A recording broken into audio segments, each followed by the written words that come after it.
Some folks thought they were settling for something, and it turned out they found their greatest treasure. We're going to dig into that in this next episode of Safehouse. We'll be right back.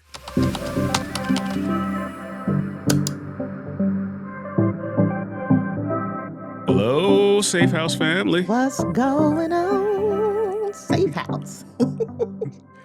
Another episode of your favorite relationship discussion podcast, opinion, opportunity. Yes, I love it. That's a lot. All of that wrapped into one episode. It's a mouthful. Yes, it is. It is. Absolute mouthful. It is. So yeah, it's good to be back. It's summertime. We've got Juneteenth upon us. You're not dressed like it's summertime. It's a little chilly here in Chicago today. We've had all four seasons, I think, in the last couple of weeks between the rain and the tornadoes and the monsoons. Praying that everyone out there in the midst of things is staying safe. I know there are people that are still without power or trying to get their situations back together. So we're praying for your safety and your restoration. Absolutely. As these things go along. And just continue to stay safe because it looks like we're not out of the woods yet. We're not out of the woods yet. So we got a few more storms coming and a few more rainy days here. So praying for no flooding and just everybody safe and secure. Just praying for God's protection. If you all could give us a subscribe or a like, put that on there. Tell your friends about the channel so they can join the discussion, listen in on what we have to talk about.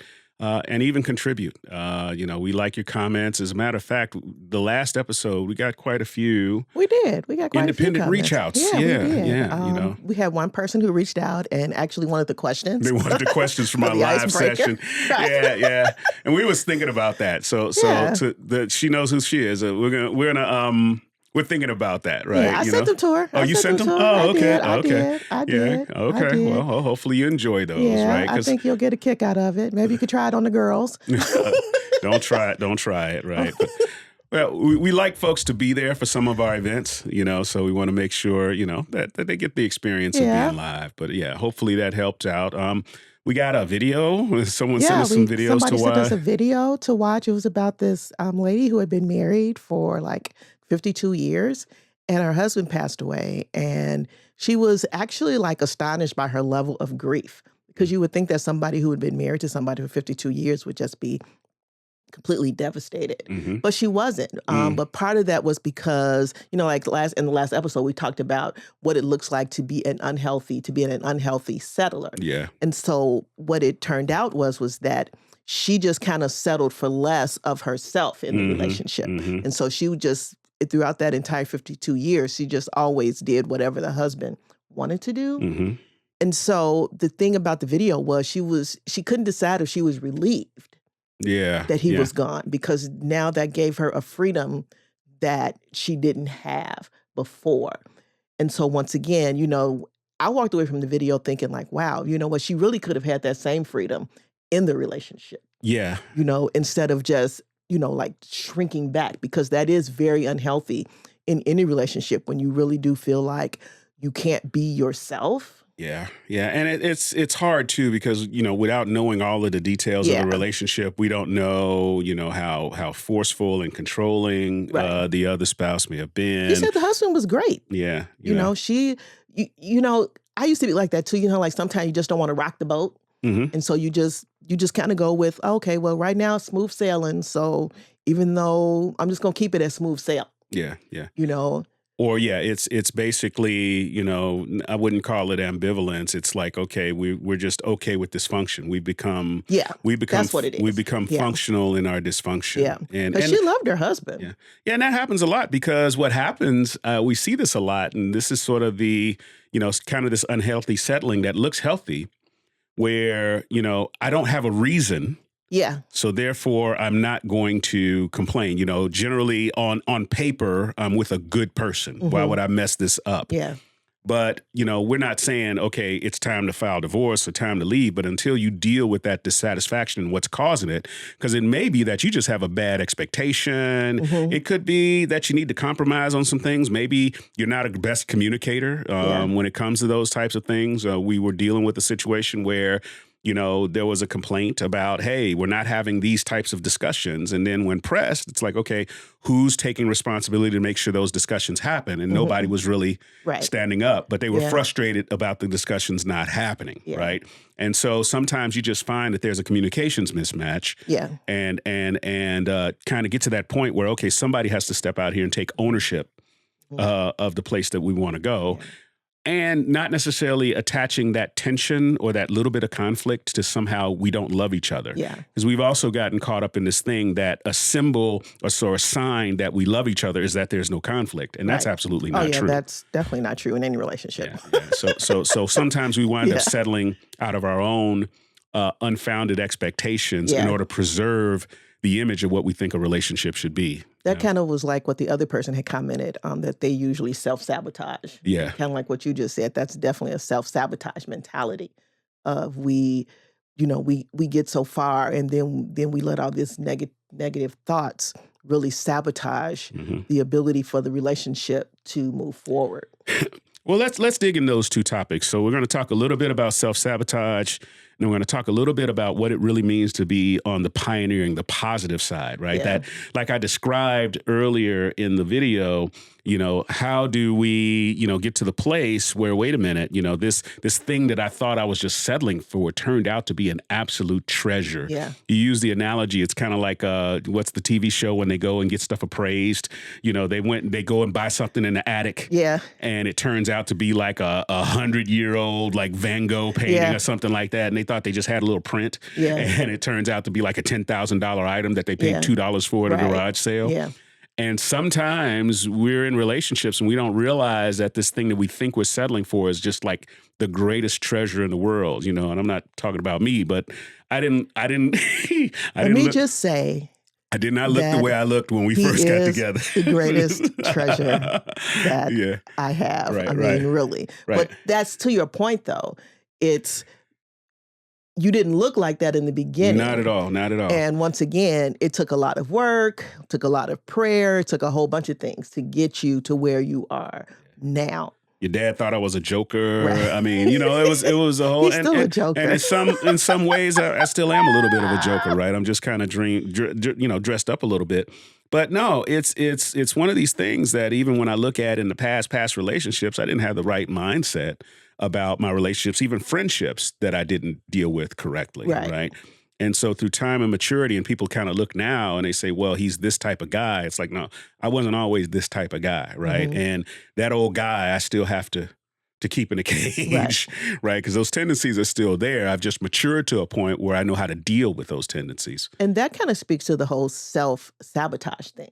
Because when we have negative, not even negative ideas about the relationship, but sometimes just negative views about ourselves. And so then when the relationship starts to get a little rocky, or like you said, that tension starts to show up, then we start to self-sabotage. We do it in marriage, we do it when we're dating, we do it in our jobs. There's something that's on the inside of us that's saying, it's the self-preservation. How do I preserve myself? How do I preserve how I look? All of those different things. And so when you get into that mindset, then, because to me, self-sabotage only makes it worse. Absolutely. Then once again, because now that's your key to like check out. You're like, okay, I'm really have like one foot out the door. I don't want to be your friend anymore. Right. So now it's like, and what some people do is they divorce you. When you get ready to go get divorced in a marriage, you just don't wake up one day and be like, I'm going to get divorced. You divorce that person emotionally, intellectually, and spiritually way before you even ask them for the divorce. Way before you even tell the person that you don't want to be in a relationship with them no more. Way before you tell the person that you don't want to be friends with them anymore. You've already went through the gymnastics of pulling yourself out of this relationship. Oh yeah, and it manifests itself in toxicity, right? Yes. When you've emotionally divorced yourself or emotionally separated yourself from a person, the things that didn't bother you are now nuisances, right? I don't like the way you breathe. I don't like the way you snore. It's like, wait, I always snored this way, right? Or, when you met me, but that's what you did. but no, now you sort of separated yourself from that. And so you no longer have the tolerance, or the biblical word is grace. It's like, so once you start to separate yourself, you lose the ability to have grace, right? With that person. And it's self-sabotage can show up in a lot of different ways. Many of it's tied to, once again, bad expectations. Some of it's tied to, we have not resolved hurts or things within ourselves, That's right? true. So what can self-sabotage look like in a relationship? If I've been in relationships where I've been with people that were selfish or no good, I end up putting up these detectors, right? To say, okay, I'm going to look for these behaviors, and these behaviors will let me know this person is no good before I go down the path, and I can catch them before they really, really hurt me. Right. We kind of already have the red flag scenarios up. Yeah, we have the red flag scenarios, and we have a detector up. Yeah. And what's really bad about the detector is that it's flawed. And so we then start to associate behaviors that have nothing to do with the detector with the negative behaviors, right? So say, for instance, we, dated a person who had a twitch in their eye whenever they told a lie, right? And then we get with a person, and they may just have a nervous problem, right? But their eyes twitching, and now you think they're lying, right? And so now you don't believe what they say. Or, they may like to, our daughter likes to take night drives, right? She's got a car, and so she likes to ride around, right? Don't understand that. That's her thing, right? So you get into a relationship, someone who has dealt with infidelity or jealousness. It's like, what do you mean you like to drive around at night? Nobody does that, right? I like to call it her time with Jesus. I don't know if that's what she's doing. That's what we hope. That's what we hope. That's what I like to think. We raised her right. I trust her. She makes good decisions, right? But either way, things that we've normalized certain behaviors and certain things, and then when we see people behave in ways that are outside of our normalization, we then attribute that to something negative. Yeah. But what I love about this conversation is it helps us to get to the healthy space of settling. Like you said, how do I find the gem? How do I find the treasure in the person that I'm with? And so once again, that's a lot of work. Yeah. It's like you said, if I'm going to look past the behavior, first I have to be aware enough, even for myself, to say, okay, what am I doing? I have to start with me, not with the person, because a lot of times too, we start with the person, versus, okay, looking at myself to say, okay, what's causing me to now look at this person in a different way?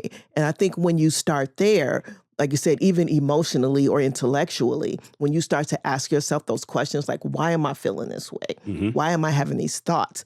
Then you get your thoughts to kind of align in a healthy way, to be like, wait a minute, this person is totally different from the other person.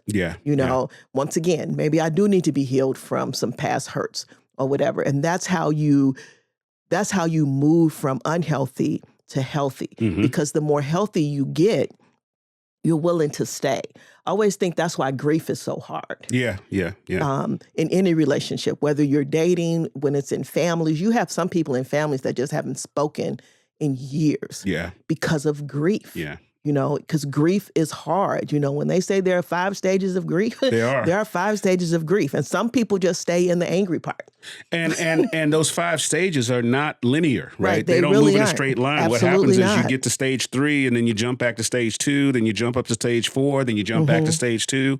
It's not long. And it's one of these things too, where even if you think you've gotten through all 5 stages, all it takes, with my mom wore like old school cologne, right? Old school women's perfume. So whenever I smell that, that sends me to a place, right? Or, where I get really emotional is like, other brothers my age, we're all sort of joining this fraternity of, sons whose mothers have crossed over, right? And every time one of my brothers experiences that, it's like my heart is right there, in that same place, right? Because I know exactly what they're going through. One brother described to me how he went to sort of, the funeral home lets you inspect what's going on. And he went to go inspect. And it was like he told me that. And I was someplace and I just broke down right there because I remember that moment that I had to do that. Yeah. Right. And so, yeah, it is. I don't know how we got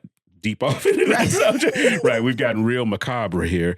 Right. But yeah, once again, it's but I'm saying that's an emotional. It's an emotional response. And yeah. And it could be an intellectual response too. Yeah. And so all I'm saying is that when you recognize that it's you, then now you have this opportunity to say, how do I grieve in a healthy way? How do I stay in? How do I? Because even though like you said, both of our moms are gone, you know, but now I still have to be able to figure out, okay, how do I stay connected to you? Yeah. How do I stay connected to the children? Because I'm really not alone. Right. You know, and so once again, that's why I'm saying too, like I said, we kept calling it the pioneering spirit. Yeah. Pioneers just keep going. They keep going, right? They keep going no matter how hard or difficult it is. Yeah. Because I still have to be able to maintain my other relationships, even though the one that I just lost is devastating to me. Yeah. And that I always have hope for new relationships, yes, right? Absolutely. So a pioneer recognizes that even though my last adventure may not have been as successful as I would have liked, that doesn't mean I stop going on adventures. Yeah. Right? Yeah. Or it doesn't mean that I'm not cautious. It doesn't mean that I don't bring more provisions, right? But I also go into it knowing that with adventure, there's always a set of unknowns that I'll be dealing with. That's part of the discovery process of adventure. Yeah. And I think too, like you said, even when you're dealing, like you said, with relationships in terms of, like you said, having the whole pioneering spirit, you understand too that, like you said, that there has to be a balance.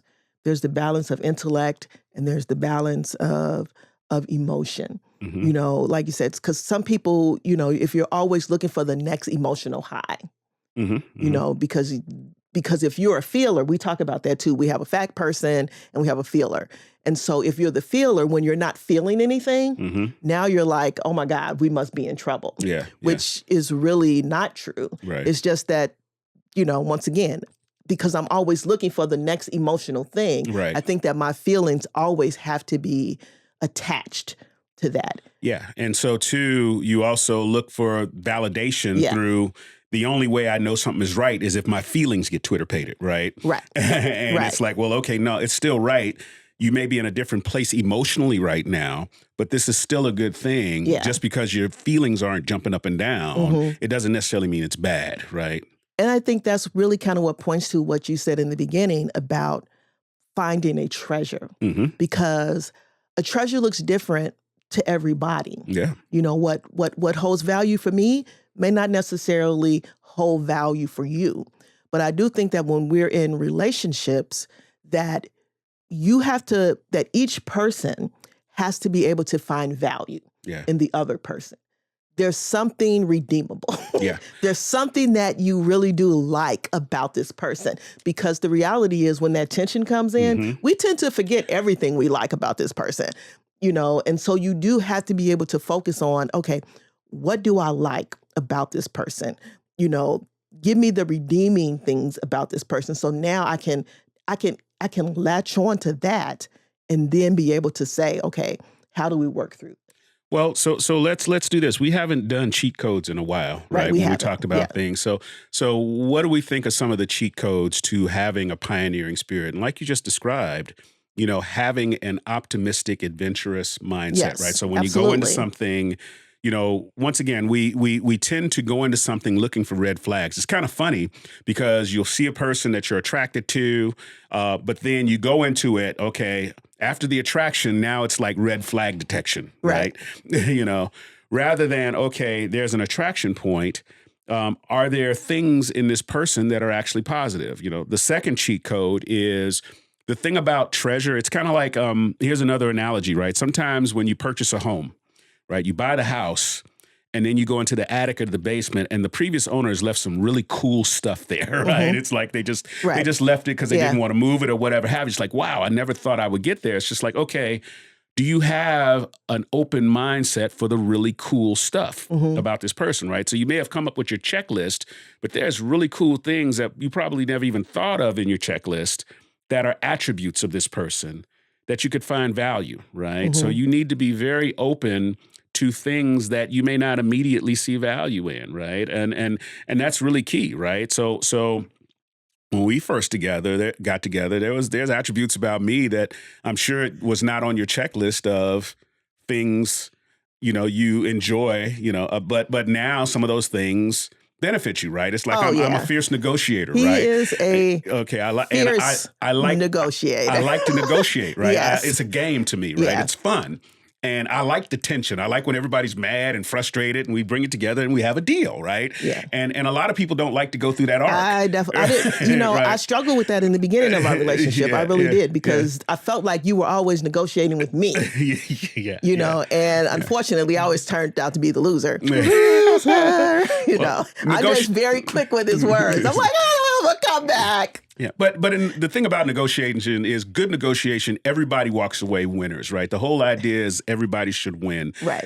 No, everybody doesn't get everything that they want, right. but everybody should get something, right? And so to me, if we're in a place where it's like, wow, there are attributes about a person that I don't think you'd want a good negotiator, but that could benefit you, right? You may not think you want a person that's just like a complete mathematician about everything, but that person can be very, very good for your finances. So one of the just be very, very open to those attributes that don't seem traditional. Yeah. Right. I like that. Like you said, the traditional ones, because like you said, when we get ready to make our list, what we usually tend to do is put all the traditional ones on there. Yeah. And then, like you said, and so then the longer you're with somebody, then the untraditional ones start to show up. Yeah. And then we think it's a problem when really it's like, no. I think sometimes too, we forget that being in relationships means we're complementing each other. Absolutely. We forget that we're not expected to be the same.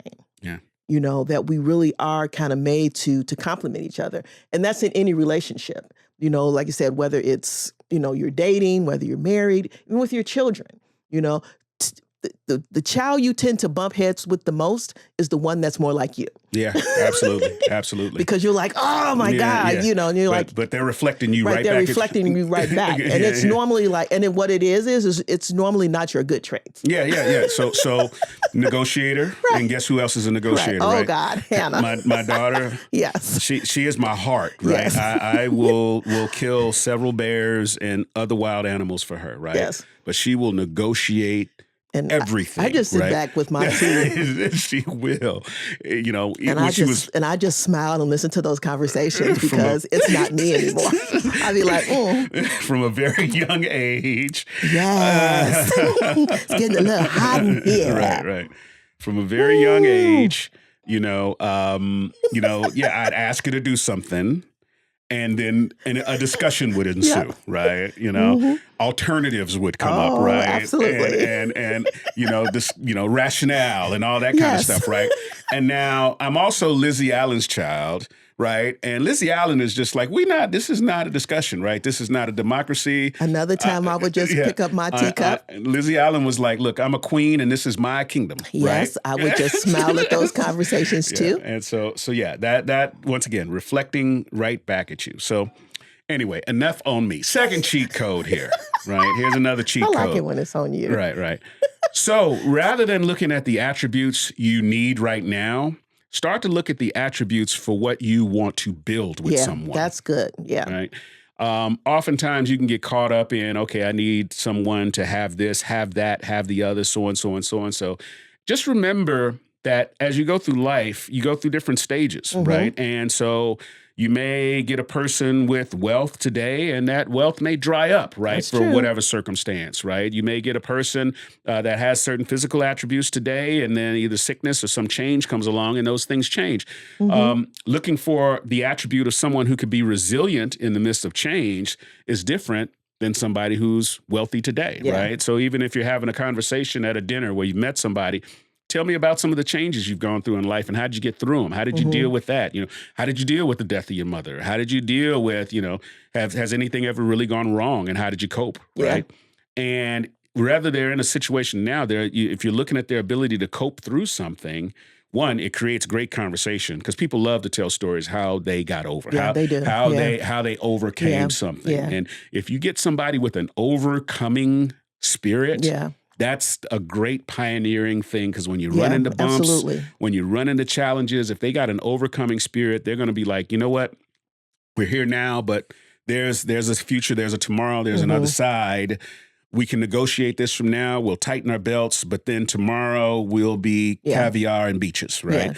yeah. So to me, focus more on the potential and the things that you can build, the Mhm. attributes of building rather than the attributes of today, Yeah. And the other thing too is when I think about that, I'm like, you got to be okay with getting a little dirty, Yeah, yeah, yeah, yeah. because and what do I mean by that? I don't mean, that everything, that everything is not always going to be clean, Right. and so you're going to get dusty. Yeah. Like some people like, oh my God, I'm, like always want to like wash. I'm not saying that's like OCD or anything like that, but once again, whenever you're in a relationship with somebody, you should expect some dust ups, Hmm. you know? And so once again, when those dust ups happen, um, you have to know, like I said, that even in the dust ups, that even though I got dirty too, because Hmm. we all know how to get down and Yeah, dirty, yeah, yeah, you yeah, yeah. know, that we can still find a way to find peace.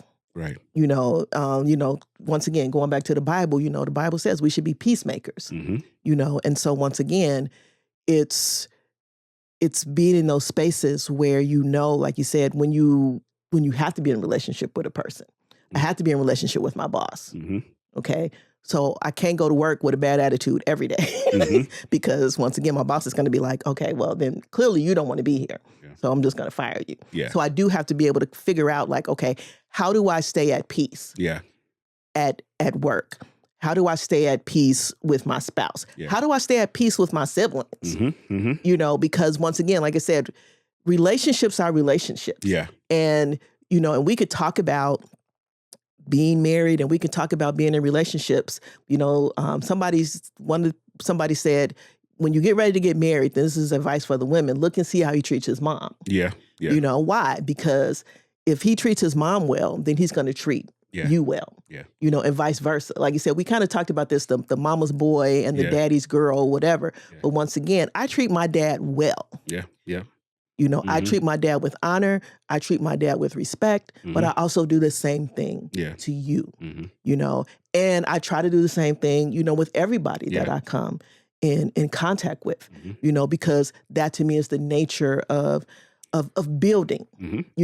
That's why, like I said, I like ending this on the building Yeah. concept, Yeah. because when you're building, and like you said, and even when you realize that you have a treasure, Hmm. you want to protect it. Yeah. You want to safeguard it. You want to do all those things to make sure that it stays where it is. Why? Because it's valuable. Yeah. Yeah. And so whatever we're building, in marriage, I want to make sure that it's safeguarded. I Yeah. want to make sure that it's protected, especially when we're dating, because sometimes, like you said, when we're dating, what I think is we get so caught up in the other stuff Yeah. Yeah. that we forget that we're supposed to be valuing We're valuing. Yeah. the other person, Yeah. Yeah. you know. And so if nobody comes away with anything else from this whole thing we've been talking about for these past few weeks, is we have to be builders. Yeah. We got to be builders. We got to value it, and then we Yeah. got to be willing to invest a little bit, Yeah, that's right? real. And I'm Yeah. not saying that you open up your pocketbook and start pouring out money. I'm not saying that at all. But to your point about finding value, it's like, okay, you know, big sidetrack. I've always been a charcoal and wood grilling guy, right? Hmm. And then last summer, I had a chance to get an old used gas grill, right? And the thing is probably 20 years old, Right. right? Yeah. This is a good example. Yeah, it was rusted out, parts were missing or whatever have you. And I said, well, I'm not a gas grill guy, but if I'm going to make this adventure, there's value here. There's a Weber Genesis grill. Let me invest in seeing what it could take to get this, to restore this grill back to almost new condition, right? So that became my project. Hmm. So in the garage, I'm getting little parts off Amazon, getting the burners, getting the gas lines, getting all those things together, and eventually put it together to the point where I've got almost a brand new Mm-hmm. grill back there. And I think everybody that attended our last barbecue can attest to how good the food Yeah. Oh, it was very that tasty. came off of that, right? And so once again, I had to see the value in it, because someone Mm-hmm. could say, well, you can just go to Home Depot and buy yourself a grill, Mm-hmm. right? Or you can just whatever. It's just like, well, no, this one's mine, Mm-hmm. right? Right. No one else has one like Say this. that part again. Yeah. This one is mine. This one is mine, right? And I think, once again, when you say this one is mine, like you said, when the man says this is mine, when the woman says this is mine, right. then once again, it takes on a whole new It does. range of thoughts and how I'm looking at it. Because like I said, I'm taking ownership. Yeah. I'm taking accountability. I'm not trying to save it. No. Because sometimes when some people come into relationships, oh, I just want to save you. No, what I'm trying to do is, once again, because the grill is a benefit for me too. Right. And the foundation was good, right? The foundation was good. Foundationally, it was good. There was not errors in the foundation. All it needed was all of the support around it. Oh my right? God! In Listen, order to, this is a whole preach moment. I'm telling you, if you didn't get nothing else from all the stuff we've been talking about, you start with the foundation. Yeah, the foundation was good. And in the process of me deciding to restore this grill, I learned every intimate detail about this grill. That's I learned how the gas flowed through. I learned how the igniter worked. I learned how the flavorizers worked. I learned how the gas fuel thing comes up. I learned about gas pressures and all these kinds of things, right? So nobody knows this grill like I do. Yes. Right. And so I'm able to go out and cook on it with an efficiency. If something goes wrong with it, I can go get a piece from it. That grill will run for another 40 years, but I'm invested in it. Right? And guess what I do? Okay. Because see, this is where the partnership comes in. Yeah. Okay. I go out and I buy the food. Yeah. That needs to go on. Right. And somebody else might think, oh, that's nothing. No, like I said, he's invested all of this stuff and making this grill. Okay, let me go make sure that I have all the food. I'm going to season it. I'm going to fix the food up in such a way that by the time he puts it on that grill, ain't no sense having a great grill if you don't have nothing to put on it. Put on it, right. And so we do have to be able to find our place in all of that. Yes. And so that's how we work as a team. Yeah. That's how we build. And so, like I said, to me, you can move from unhealthy to the whole healthy mindset of making sure that when you build, like I said, not only are we complementing each other, but we're building together. Yes. To have this beautiful thing. That we have. That's serves us, right? Yeah, it serves us.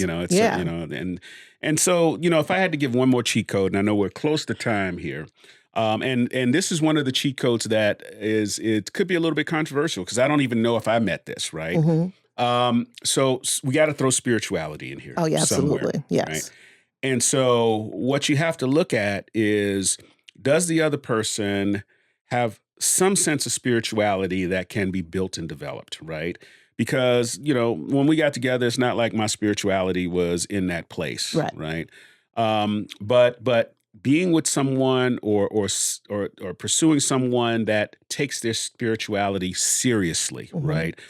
I think that's key, because as you're going through a pioneering journey, you're both going to reach places that you've not seen before, and you're going to encounter challenges that you've not seen before. And if both of you don't have some sort of a spiritual connection to be able to say, this thing is bigger than us, let's lean in and pray, let's have faith for something, let's believe for something, or even to have the sense of, we've reached the end of our spiritual and cognitive rope, let's pull in some other spiritually minded people, right?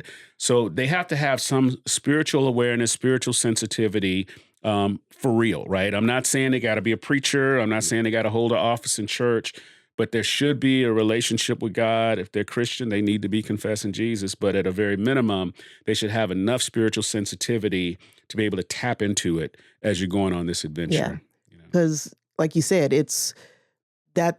Once again, that's the foundation. Yeah. That's spirituality has to be a part of the foundation. Why? Because you have to believe in something. Yes. You even have people who are married or who date, and they do have different religious backgrounds. But the thing that they share is that they believe in something. Yeah. You know, they do. And so there's his own set of issues that come with people who are. There's a bunch of challenges that come with that. But once again, they're together. Yeah. You know, and like I said, that to me is the bottom line, that they're together. I have a feeling we're going to have some controversy in the comments over that. So, right. So, I mean, it's the truth, though. Y'all feel free to give her that smoke. Right. I mean, if I was, you know, that's why, once again, that's why the Bible says that if you have someone that doesn't believe what you believe, that they're covered. The Bible even gives us room for that. Yeah. Because a lot of times you can't help who you fall in love with. Yeah. You know, you can't help it. The Bible will show us, like I said, when we talk about that, we're going to end it here. We talk about Ruth and Boaz. Right. Ruth was a whole Moabite. Yeah, she was. Okay, she was not a Jew. Yeah. Okay, she wasn't. But Boaz was like, oh, I love her, and I'm going to redeem her, and I'm going to do all those things. And so once again, but where she was committed, where Ruth was committed was, like she told Naomi, your God will be my God. Your God will be my God, right? And so that's all I'm saying, is that even though we may start out on different planes, when you're meant to be, you know, let's not always use that as that is controversial. Yeah. That's what I'm saying. Right. You know, we want to be together on some stuff, but like you said, I'm not, but I also don't want, I wouldn't want to offend anybody. Yeah, that's who's true. In a relationship. Who's in a relationship. There are people. And once again, you can have an unbelieving spouse. To me, that's almost the same thing as having a spouse that believes something completely different than you. Yeah. And so we're not trying to offend anybody. What we're doing is we're recognizing that there are those types of relationships out there, and they're still yet building. Yeah. And God is faithful. Absolutely. And God sees it. Yeah. You know, so that's the only reason that I'm saying that. Oh, no, I agree with you. There are people that are connected to us, even to watch the channel, that we know that the belief alignment is different, right? But as people of faith, we have hope. And that's what's great. And once again, the Bible gives us a way to cover our unbelieving spouse. So. And our unbelieving family members. Because remember, we're still talking about relationships, you know, and you still, like I said, I'm going to end it on this, and this is where I started before, my third closing. You ended, you still got to build. Yeah, you still got to build. You still have to build. You build with love. You build with peace. You build with joy. You build with compassion. You build with empathy. You build with understanding. You build with wisdom. You build with all of those things. You know, and that, and in the end, it becomes this beautiful treasure that you have, and that it's something that you are proud of. It's something that you want to invest in, and it's something that you value. Yeah. Well, what say you, Safehouse family? I'm usually not controversial, but like I said, she's ready for the smoke. So give us some comments. Make her phone ring. Make our account ring with all of y'all stuff. I disagree with you. I'm good with that. You know, hey, but she's good with it. But, well, once again, give us a like, share the video, subscribe to the channel, make sure you hit the bell for notifications. Make sure you visit our campsite page, campsite.bio/safehouse. Don't forget to visit our merch store. Get the merch. Get some of the logo gear there. You know, we got many things on there: cups, mugs, hats, the whole nine. You know, I'm a hat guy, so you know we got different Safehouse branded hats there. But yeah, continue to check out the channel, and once again, pass it along to folks. Get this message out there. Yeah. We believe that this stuff is good for people, not just in married relationships, but just all relationships. All relationships. Relationships are worth it. You know, we've been talking about, is marriage still worth it? But all relationships. You know, relationships are still worth it. It's the thing that God invests in. God invests in relationships. Without relationships, there's no way for you to be the Jesus that somebody can see. That is absolutely correct. So with that, Safehouse, we love you. We love you guys. And until we get together in the next one, we're going to say peace.